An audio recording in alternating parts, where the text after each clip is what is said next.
Here, yep. All right, good morning.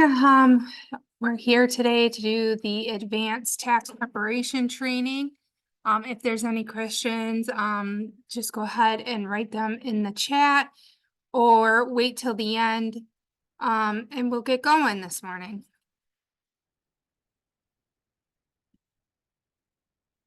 So an overview, what to expect as a volunteer and what to expect on your advanced certification. We'll discuss important topics in tax prep and relevance to your advanced certification. Remember, you cannot take the advanced certification until you have completed and passed the standards of conduct, intake review, and quality review and basic certifications.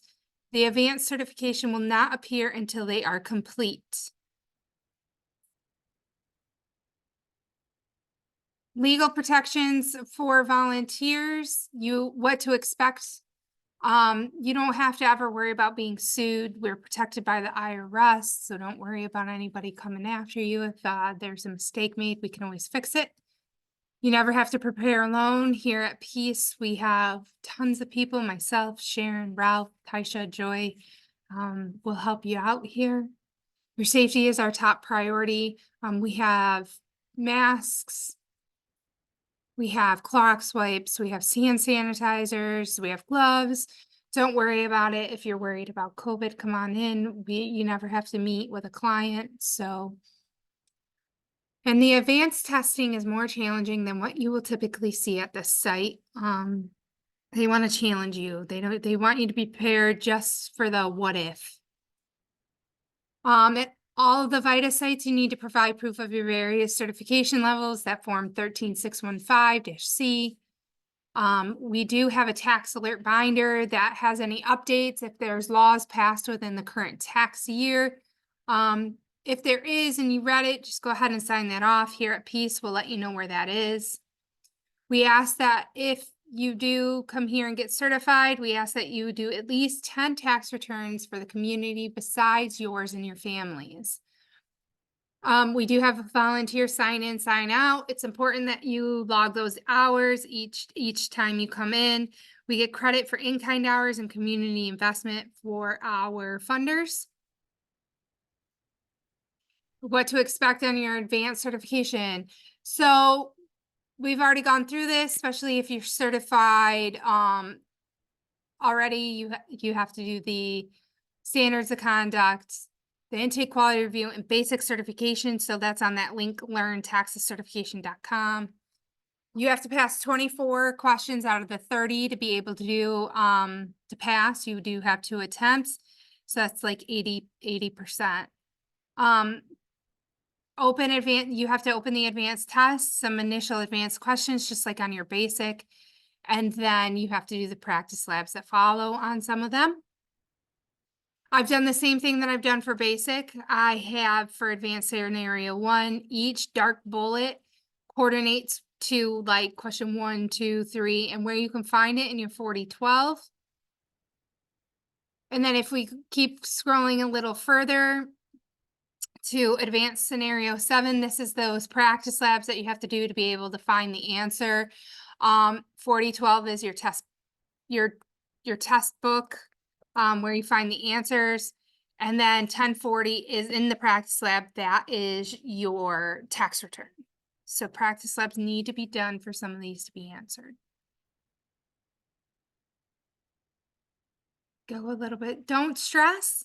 The IRS designs the questions and scenarios for the practice labs to be challenging.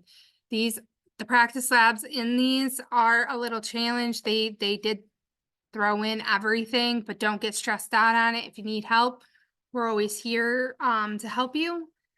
Most advanced returns, like we've stated, are not this complicated at all. Most of them are just like Uber drivers, gig work type things. And please don't get stressed. We are here to help. Just like in basic, we have the tax season for returning tax preparers. These are just laws that have updated from previous years. If you're new to this, you can go ahead and read this. It'll help you out figuring things out in your testing. it's just a little bit, and we'll update them if they change throughout the tax season. So right now, all of our practice labs can be found on www.peace-caa.org/taxes. We are doing advanced E today. So if you can get on those training materials and pull up that advanced practice lab E, that would be great. We did include the charts, the decision charts, like we did in basic, along with what qualifies a taxpayer to be head of household. This is great information just to maybe look over. Again, this is in your 4012 as well. Dependents, what qualifies, how much income you need to earn. So right now, what's next? We're going to go ahead and look and get on Link Learn Taxes certification. We're going to do Practice Advanced Lab E. And then we will go afterwards and we'll finish up. If there's any questions after or through it, just feel free to pop in.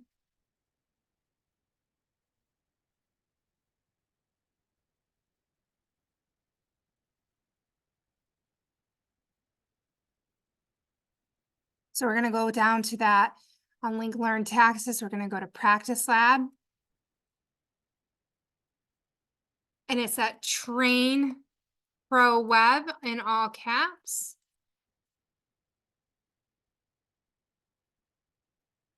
And just go ahead, and this is the Practice Lab username and password. So go ahead and get in.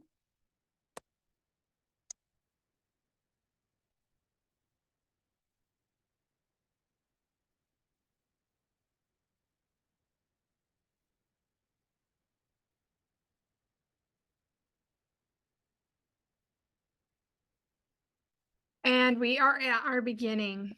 So on Practice Lab E, I'm going to read the scenario and then we'll go ahead and get started. So Royal Dano is a retired federal disabled employee.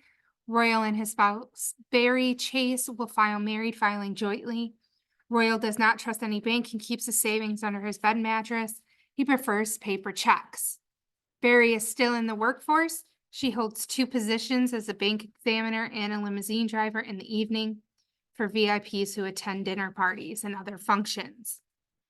On Barbie's W-2, we see a W in box 12 showing she has an HSA account. She does not contribute to this account. It is 100% employer contribution.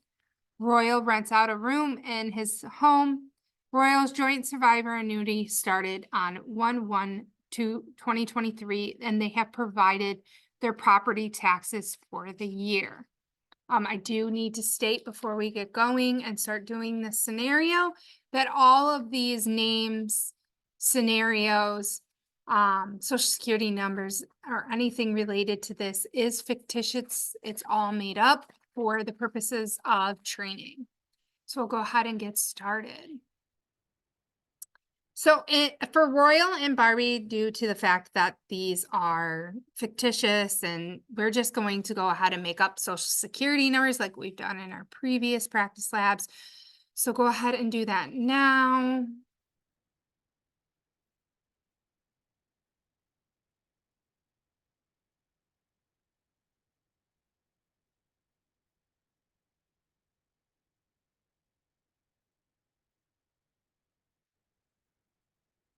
So we do know that they had stated they wanted to file married filing jointly. So we're going to go ahead and click that button and continue. This is just like data entry. We're going to find on that 13614-C. We're going to go ahead and start filling in the information for each spouse.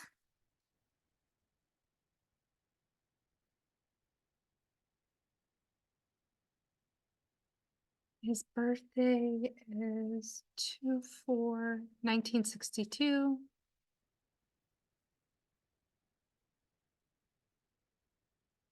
Occupation, he is disabled. And we do know that He is fully disabled, but it only matters for a tax return, if the taxpayer is blind. So we're gonna fill in the spouse.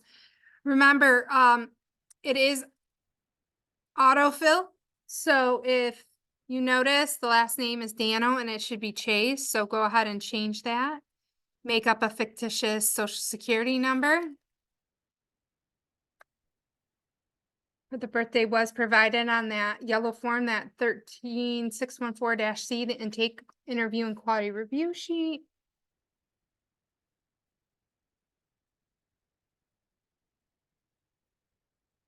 $19.70. And her occupation is a bank examiner. Further into this, you may have to abbreviate, and that's completely fine. The address is 208.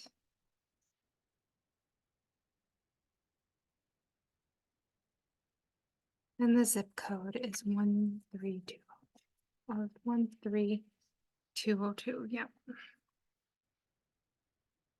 We know that the phone number is 315-471-3430, and the secondary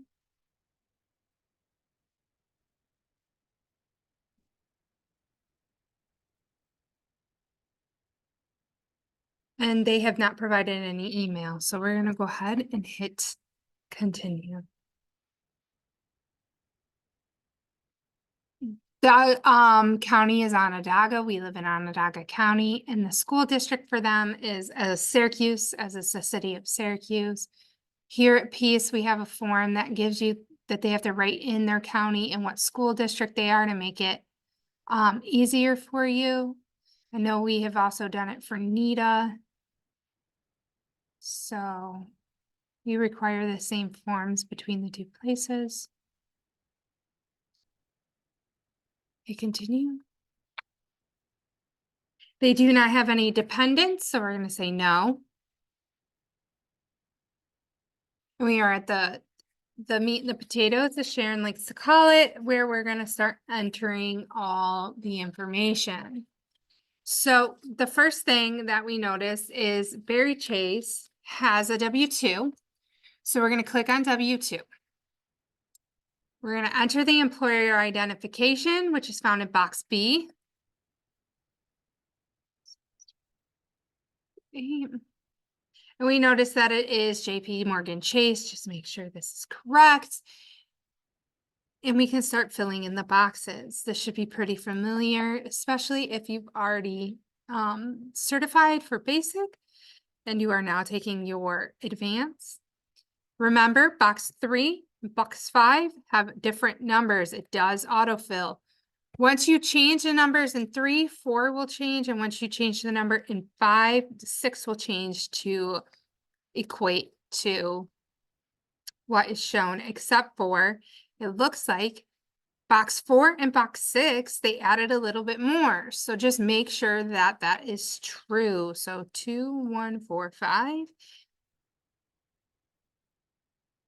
502. And we are going to, in box 13, she does not have a retirement plan. So we are going to go to box 12, and that's D. It's the first one. It's 1,000. For 12B, it's DD, and the amount is 6,200. And then code W is 2,000. Other is the NYPFL, New York Paid Family Leave, will go under other, and that is going to be 140. Now, if you see NYSDI, that is actually the New York Non-Occupancy Disability Fund. So that's what you're going to choose there, and go ahead and put 31 in there. We need to put our state in, which is New York. The employer's identification number, which is 13624428, and how much they paid in income tax, which is box 17. So we're going to go ahead and continue. At any point, oops, it does go ahead and tell you if you mess up, you're going to hit Barry Chase there. You do need to identify whose W-2 this belongs to on all forms for married couples. They just want to know who correlates to what. So we're going to go ahead and hit continue. If this is going a little too fast, you can hit pause. If you're watching this on YouTube, that way you guys can catch up. And then from there we can go, you can press play and it will continue where you had left off.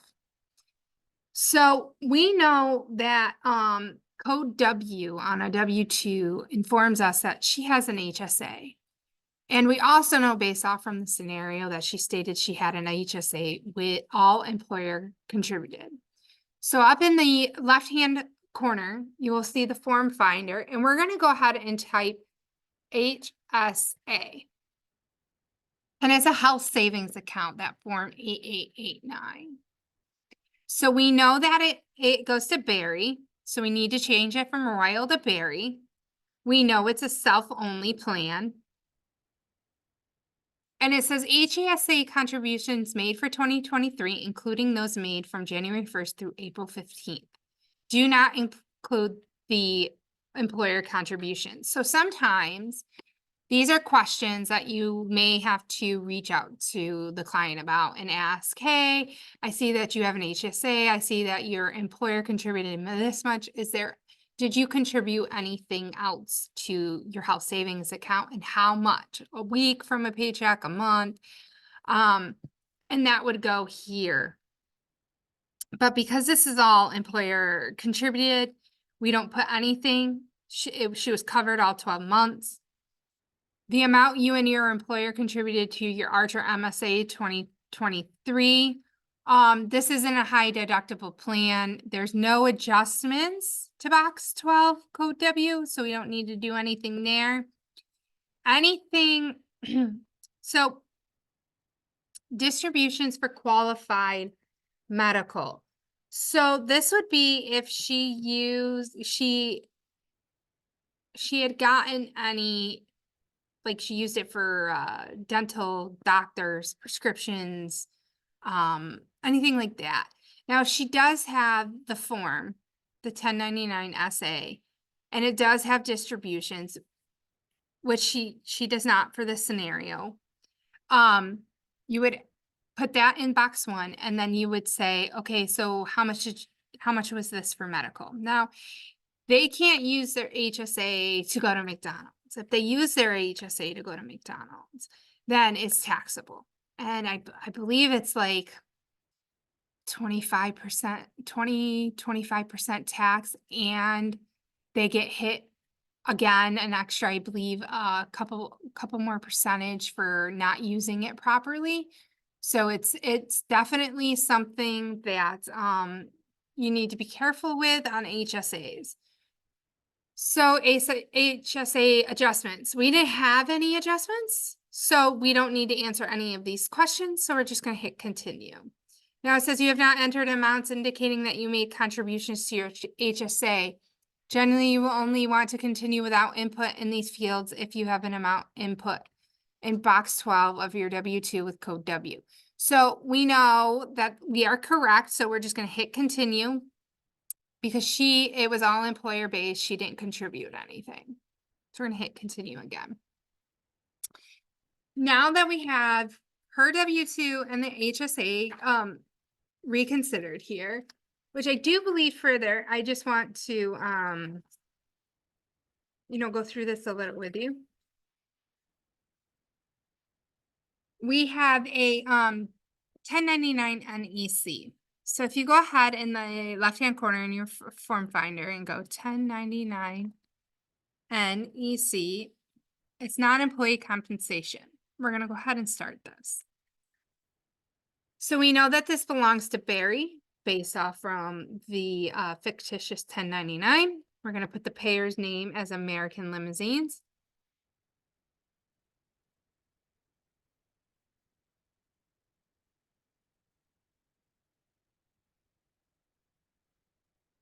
The address is 701 Hiawatha Boulevard. And the zip is 13208. The payer's TIN would be found as 452-612-345.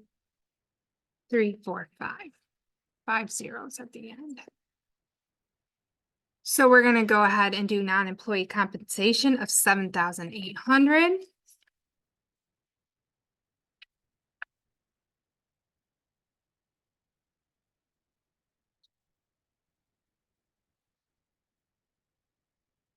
And we are going to hit continue.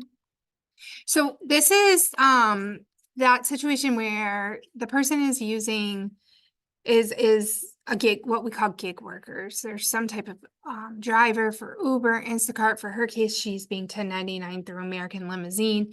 So this basically means it's a DBA. It's under the person's social security number. So we have to create a scheduled C. So we are going to hit continue. So this is this is a little bit redundant. We do need to put American Limousines in there. And then the employer ID is that 4526 with 5 zeros. 5. The address, which is 701 Hiawatha Boulevard, and the zip code being 13208. Now, for this purposes, we provided the business code a lot. You won't know the business code for a lot of this. So you can just put the description of the business, taxi driver,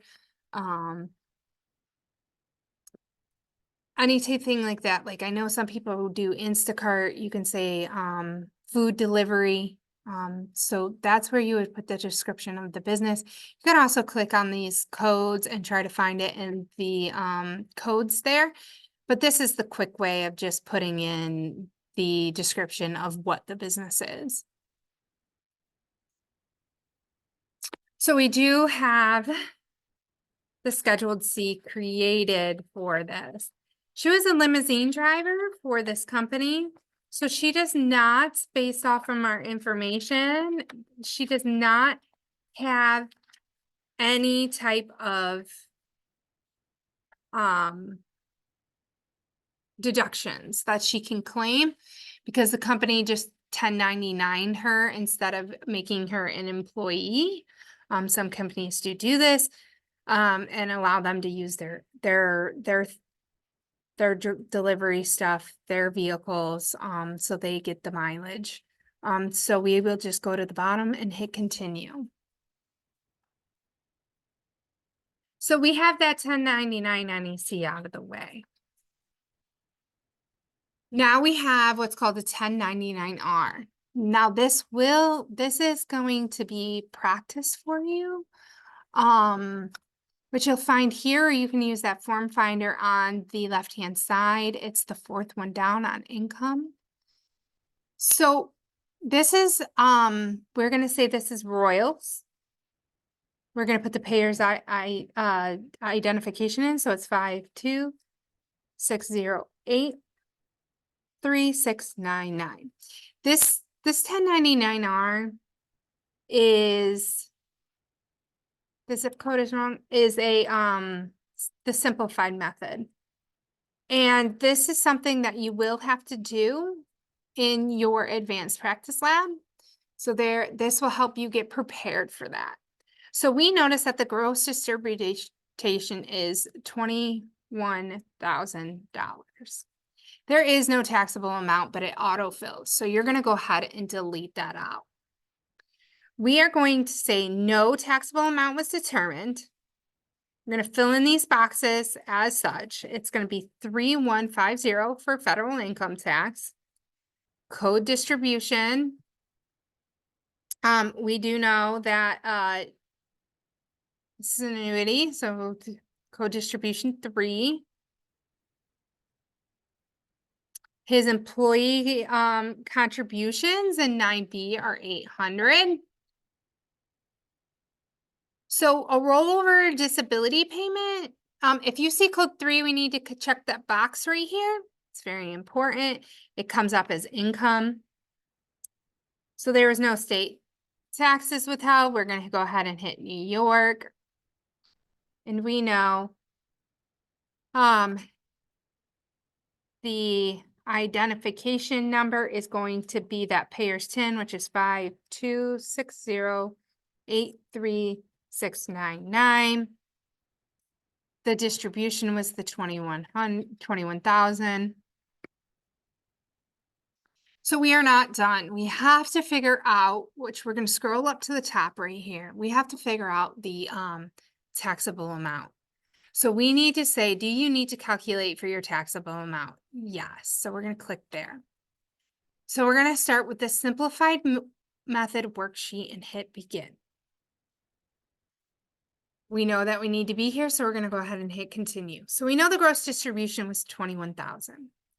The plan cost at the annuity start date is what the employee contributed. So it's going to be that $800 in B. It's always going to be what the plan cost is. We know based off the scenario in the at the start that they started on 1/1/23. We know that this is a joint survivor annuity.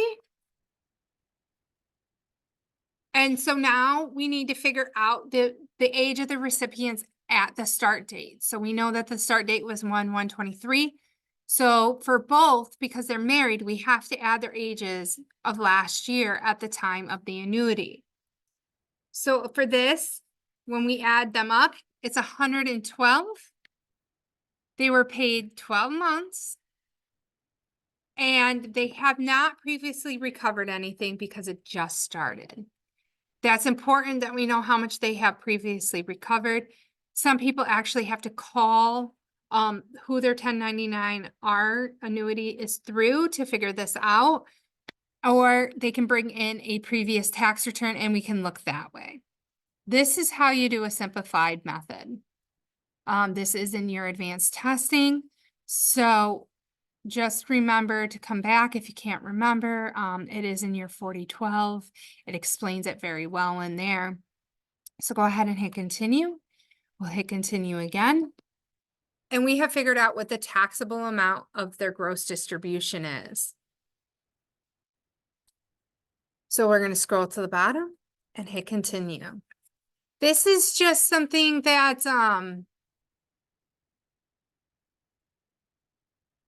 it's like a red flag thing. Like, was this a mistake? Are you sure you wanted to do this?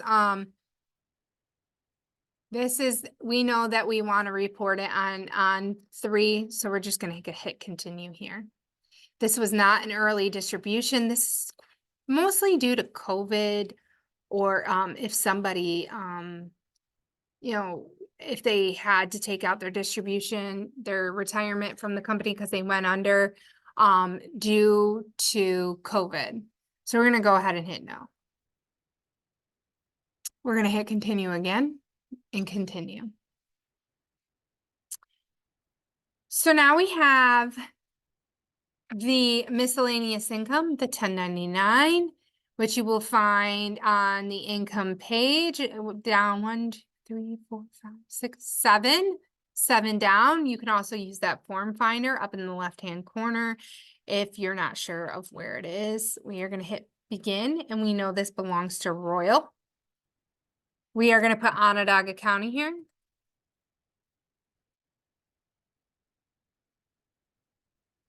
The address is 421 Montgomery Street.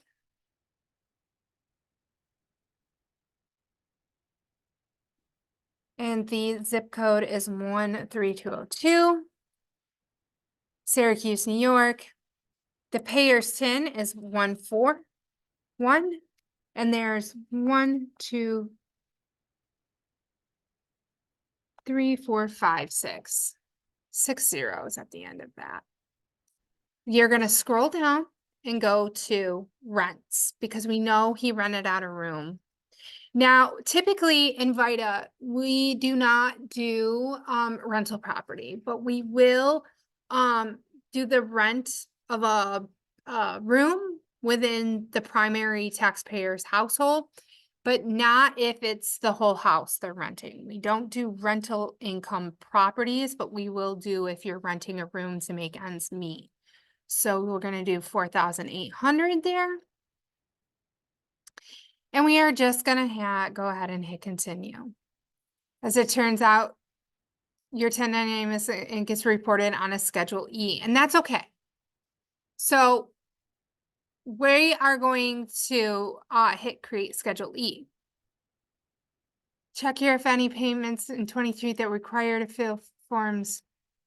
We don't. He doesn't have any employees, so we're just going to hit continue. We know that that's that. So this is a single family residence. Room is the description. We are going to put Royal's address, which is the 216 South Ave. And the zip code is, or South Salina Street, I should say. Apologize for that. I was looking up top there. South Salina Street. So his is 100% ownership. This is for check if personal use. So rental payments received was at 4,800. Enter the number of days the property was rented. Is the 365. He rented it for 365. Enter the number of days the property was used for personal use, 365. So it actively participated. And we know that there was nothing else here, so we're going to go ahead and hit continue. So the problem here is you can't have the same amount of days of living in there. So that's what I wanted to show you. So the fair rental value cannot be the same as how many days were there.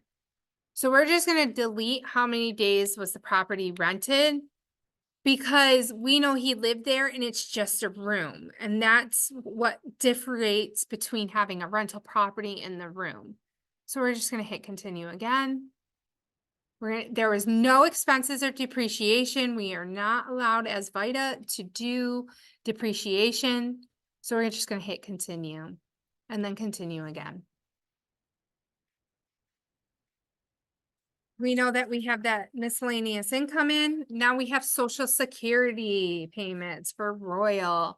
It is the fourth one down on your income. So you're going to go ahead and add and edit. And we will begin under Social Security benefits. Make sure, because there's two, that you're putting it incorrect. He is the top one.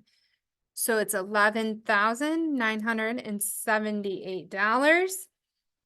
If you look on the left-hand side in box 3, you will find the Medicare premiums, which is $1,979. You do round up.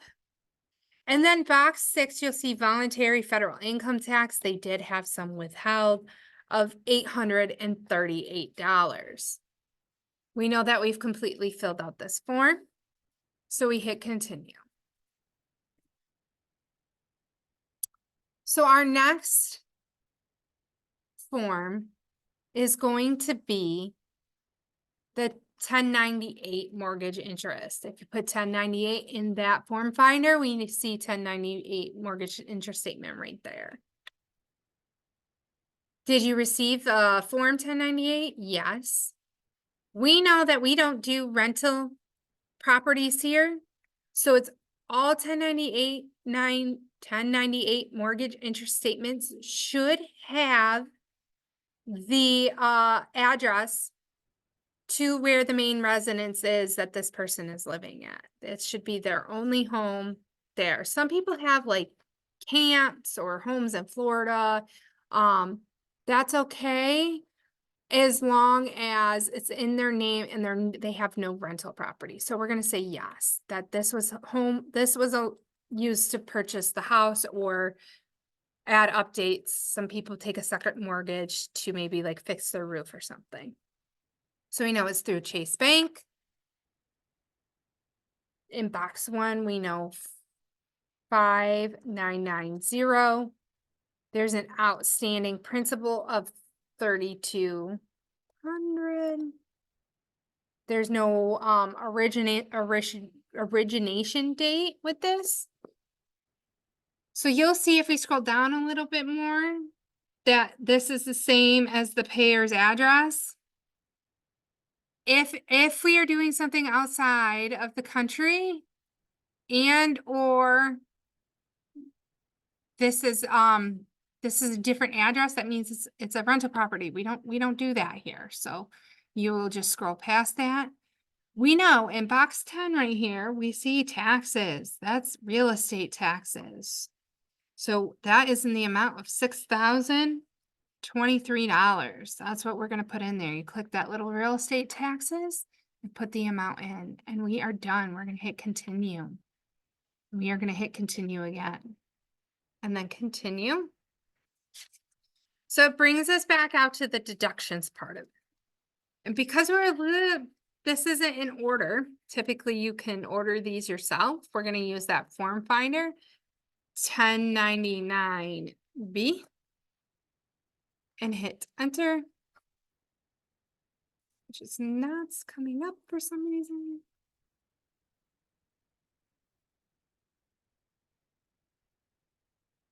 And that's the proceeds from broker and barter exchange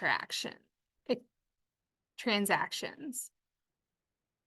So we need this because there is certain things here like dividends, brokers, 1099Bs, 1099Ds. There's all kinds of things here that we have to report. So we'll see here from 1099B or broker statements, we're going to go ahead and hit begin. We know this belongs to Royal. The description of the property, it says in 1A, it's going to say Morgan, 100 shares.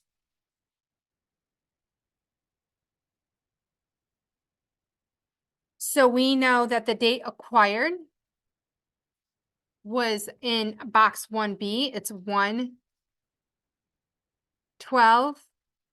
You have to do 01/1/2/2020.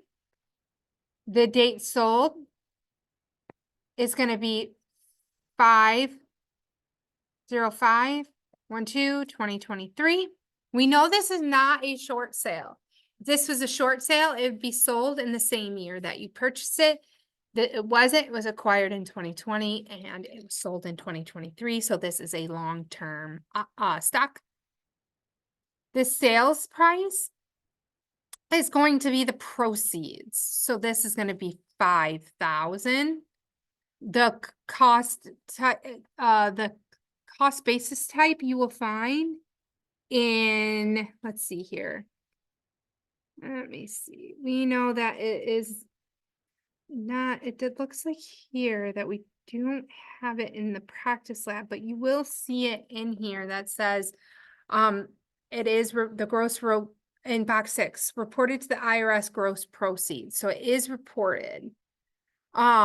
So you're going to say 1099B box 12 is reported to the IRS, but it actually says that on a 1099B that it is or is not reported. So you don't have to worry about saying, oh, it says reported to IRS with a check mark gross proceeds. It actually tells you on the form that you will receive that it is reported. The cost is what they bought the shares for. So we know that's 4,100.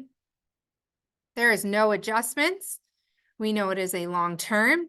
Now, if you see up top on that 1099B next to the 2023, you'll see a code M. That means that there was multiple transactions reported on one form as the shares were sold by Morgan. It was all Morgan 100 shares. So we're going to say, come down here, and you'll see reporting multiple transactions on a single row. That is code M. So that allows us to report the whole 1099-B under multiple transactions under one form. So we're going to go ahead and hit continue. We notice up top here, it's telling us that they sold the shares for $5,000. They bought the shares for $4,100, which gave them a gain of $900. So we'll go ahead and hit continue. And we'll hit continue again. So we're back out to the income page. Now, because we know we have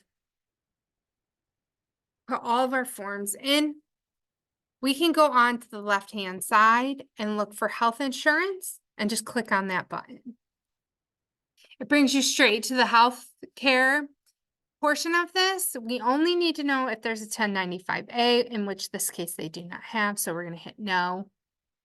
We're going to hit continue. Now we have some things in the state that we need to do. So we know that this was a joint survivor annuity. It was code 3, it went up. So this does not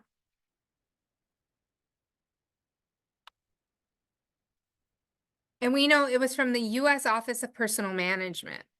So we need to do a pension exclusion here because he is disabled. So we need to hit basic information. We just need to make sure everything is correct, which it is. We're going to hit continue. So this one is subtractions from income. And it says certain pension income is excluded from New York State taxable income. We're going to hit begin. Because this is a local, federal, or state, he retired from a government agency. We know that it's Royals, so it's the taxpayer. And we're going to put that $2,100 in there. Now, typically, if it's not, and they're not disabled, this would be an early distribution because they're not old enough. So for this, because he's disabled and he retired from a federal government, we're going to go ahead and hit continue. We're going to hit continue again. We have one more thing to do, which is pretty important. We're trying to get them that star credit. So we're going to go into credits. We're going to scroll to the bottom here, property relief tax credit, IT 229, and we're going to hit begin. All of these questions, if they were a resident of all of 2023, yes. If no, it automatically disqualifies them. That means if they moved here from, let's say, California half a year, they wouldn't and then bought a home here in New York, they would not be able to claim this credit. So we're going to say, did they reside in the residence for 6 months or more? Yes. Was the property eligible for star during credit? Yes. Was any rent received for non-residential use for your resident 20% or less of the rental income during 2023? So this, although he rented out a room, we know he covered all the expenses in his home. So for this case scenario, we're going to say yes, because this would be a rental property. If your expenses to the rental property are more than 20%. So like if their rental income was more than 20% of what you spent to care for the property, but we don't do rental property. So it's automatically going to be a yes for us.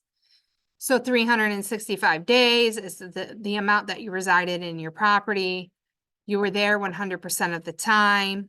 We know based off from the 1098 that they had property taxes in the amount of $6,023. And due to the, in the beginning, how I read the case scenario, we know that their star credit was 680. Is this residence the same address as the federal tax return? We know it is, so we're going to press yes. And that's how we see if they qualify for a star credit. So we're going to go ahead and hit continue. We're going to hit continue. And we won't know how much credit they get. And you won't see right here, you'll see they're in the negative. You won't see that pension exclusion just yet come out until you back out of New York State, scroll to the bottom and exit the New York return. Now we see that the federal return is 801 and the state is 498. We do see that their income is a little high for VITA, but for our practice lab today, we just wanted to show you some things that are not only relevant to here at Peace or the VITA site that you may be volunteering for, but also some things to help you along in your testing for advanced. So we're going to go ahead and hit continue. And this brings you to the 1040. We're going to hit continue again.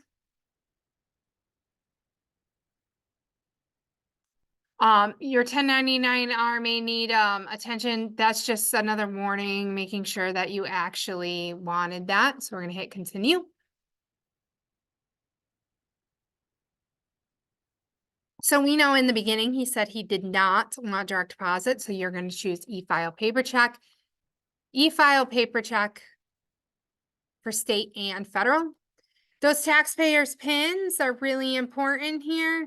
Here at Peace and at VITA, we do need those. We will show you when you are here. It may be also at your VITA site may be required this so we can carry forward their information if they come next year, like Social Security's dependent, stuff like that. So we don't have to keep on inputting it every year. So do be mindful that you will need those eventually here. So if you can hit continue for me. There's no fee, so this fee summary is nothing for us, so we're going to hit continue. So state ID driver's license at all VITA sites anywhere, and even if you go to a pay prepare, you have to have valid photo ID and it has to be government ID. It has to either be a driver's license or a non-driver's license issued by the DMV. So if they do not have it, it's no driver's license or state ID. A passport will be accepted as that, and that would be the no driver's license or state ID. But those are the only 3 forms of ID that we accept, and they are mandatory. So go ahead and hit continue. Okay, so this is that taxpayer consent. It was added, thankfully. It has not been in there lately. So this is where those taxpayer PINs are. So we're going to hit accept. We know the last 4 for Royal, it's always going to be 1 and the last 4 of their social security number. And then you just pick the primary date. The spouse's 1 and the last 4 of her social security number or his, dependent on which way you have taxpayer and spouse. You're going to choose the date. This allows us to carry forward information like I had mentioned. And it keeps you in the system for 3 years. So we're going to go ahead and hit continue. These are custom questions that they did add, which is great in my opinion. Here, you will find them on the 13614-C on the 3rd page. For us, I believe in this case scenario, we do not have that available for you because they weren't up before. But in this case, we're going to say very well. They read English very well. Do you have a disability? Which we know there is because Royal is disabled. He is not a veteran that we know of. He is white based off from the pictures. Your spouse's race is white. Your ethnicity, whether you're Hispanic or not, you can say prefer not to answer. Some people do. Same with your spouse. Was the taxpayer physically present during this? So no. But some people put yes because they're signing away stating that they're here. The quality review process, they are. So it just depends on how you want to answer this.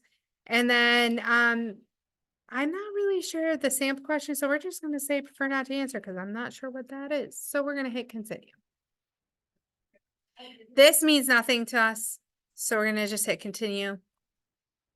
And we are at the end of our tax return. Here at Peace, and I do believe at NITA, if you are volunteering there, we do have some return tags that will say, one of them is in progress. We'll ask you to click that. But everywhere, it's mark ready for a review, and it will go in the review pile for the quality reviewer or somebody that is equal to you as an advanced preparer to review. That allows us just to go into a certain section when we start on the text layer here, your actual software. Um, we have a for review button and we can just pull it up quickly that way. And then you will save and exit. And we have successfully submitted for review.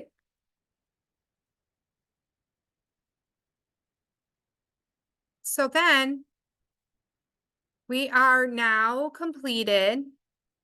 And is there any questions? So there's not here. So what I'm going to do is if there's anything you need to get a hold of us for, you can contact me, Sharon, or Ralph here at Peace Incorporated. The number's 315-634-3756, and we hope to see you guys soon.